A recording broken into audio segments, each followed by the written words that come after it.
The next topic I want to cover is the thing called interrupts. Interrupts are exceedingly powerful and also very confusing. An interrupt is a subroutine called by hardware. For example, in what I'm about to demonstrate, I've got Timer2 interrupts being turned on. What the Timer2 interrupt does is the main routine just runs and displays a variable called T2, or count. In the background, the hardware calls a subroutine. That's the Timer2 interrupt service routine. That increments count every 1 millisecond. What that looks like in terms of your C code is the following. Here I've got the main loop. All it does is display a variable called T2, and it appears that T2 has never changed. Up on the top, there's the interrupt service routine. This is a subroutine being called by the hardware. Every 1 millisecond, this subroutine is called. It increments a variable called T2 and sends it to port C. Put that together, and this is what it looks like. On the LCD display, you can see the count is updating every 1 millisecond. If I take port C pin 0, connect to a speaker,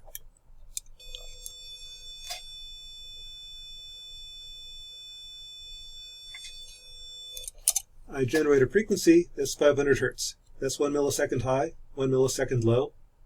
I can do two things at once. I can drive the display and generate a frequency and keep track of time, all to 1 millisecond using interrupts.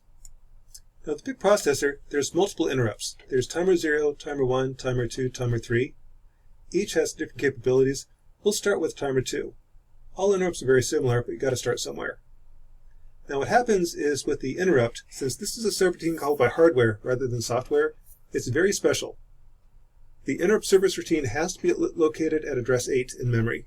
That's what the keyword interrupt means. It tells the microprocessor, put the subroutine at address 8. It's got to be there, because that's where the hardware is looking for it. In addition, since the hardware calls the subroutine, not software, I have no idea where the interrupt is being called.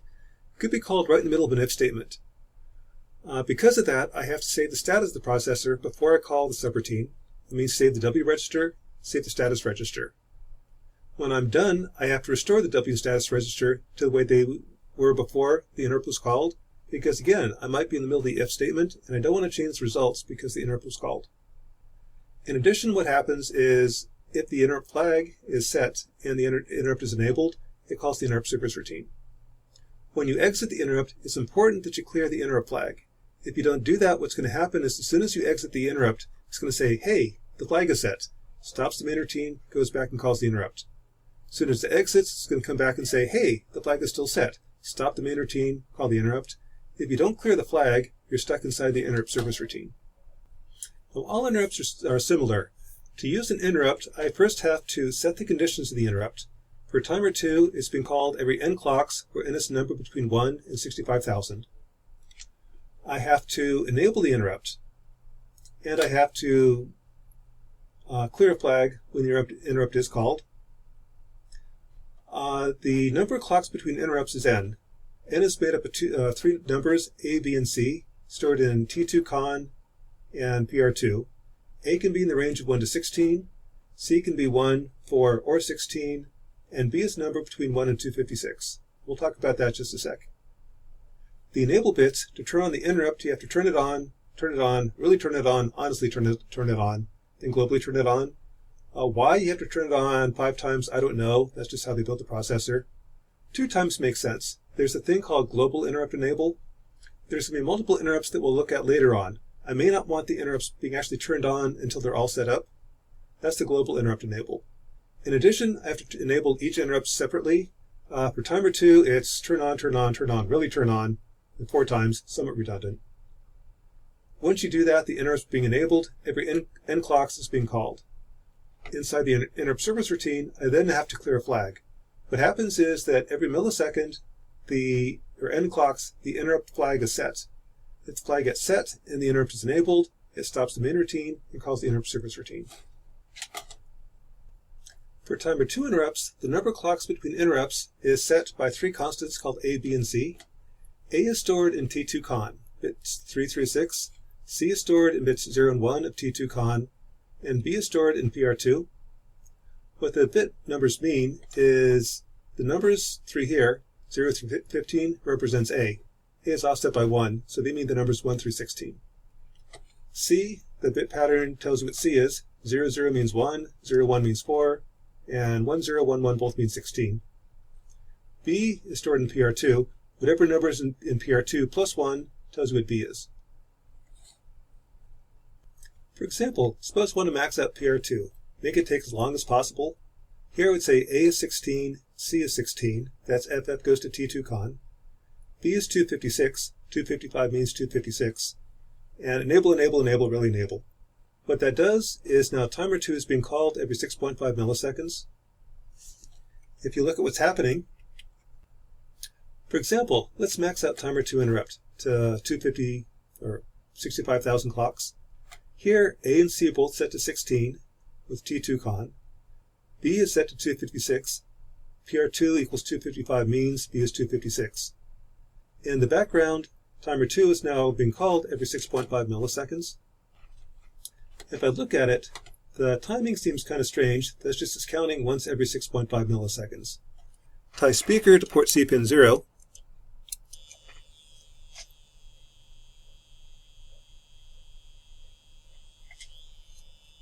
And the frequency is 76.3 hertz. What that is 6.5 milliseconds low, 6.5 milliseconds high. If you have access to an oscilloscope, I can look at port C pin 0 and see that every 6.5 milliseconds, or 65,000 clocks, I'll call the interrupt and toggle port C pin 0. 65,000 clocks later, I'll clear it. That's the max you can do for timer 2 interrupts. Call every 6.5 milliseconds, or 65,000 clocks. More useful, if I want to call timer 2 interrupts every 1 millisecond, I would set A times B times C equal to 10,000. One way to do that is C is 1, B is 249, A is 9, or working at the bit pattern. That means that T2 con is equal to 4D, PR2 is 249. If I turn on or set up timer 2 for 10,000 clocks, 1 millisecond, what it now looks like is the following. Time's going up 1 second per count.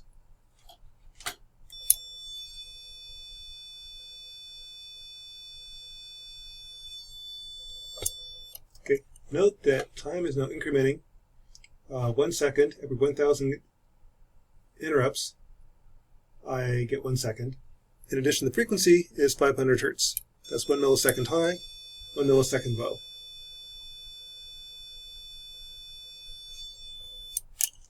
So with interrupts, I can keep track of time very accurately. If you look on an oscilloscope, you'll see that every 1 millisecond, the interrupt's being called. Every 1 millisecond, port C pin 0 toggles. In our next video, we'll look at some other things you can do with timer 2 interrupts, such as build stopwatches, generate precise frequencies. For now, just want to point out one more thing with interrupts. There is a constraint. With an interrupt with timer 2, the longest time I can spend between interrupts is 6.5 milliseconds. That's just because the maximum of A times B times C is 65,000. There is a minimum as well. In theory, you'd think N could be 1. That's not actually true. It takes a little bit of time to call the interrupt service routine. I've got the main routine running. I have to stop the main routine when the interrupt's called, jump into the interrupt service routine, go through it, come back. That takes about 50 clocks. What that means is that the smallest that N can be is about 50. So what the interrupt is doing is it's stealing cycles. The main routine is running. Every time the interrupt's being called, it steals about 50 cycles from the main routine and executes the interrupt service routine. If I'm calling the interrupt every 1 millisecond, that means every 10,000 clocks the interrupt is being called. 50 clocks are spent in the interrupt service routine. The rest go to the main routine. Or the main routine looks like it's slowing down by about 0.5%. If I call interrupts every 0.1 millisecond, or 100 nanoseconds, 100 microseconds, I'm stealing 50 clocks out of every 1,000. If I interrupt every 10 microseconds, I am stealing half the cycles.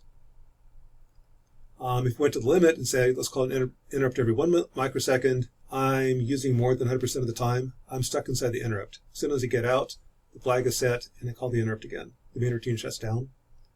What that means is, from a practical standpoint, timer 2 interrupts can measure time to about every 100 microseconds. With that kind of gives the idea behind Timer 2 interrupts.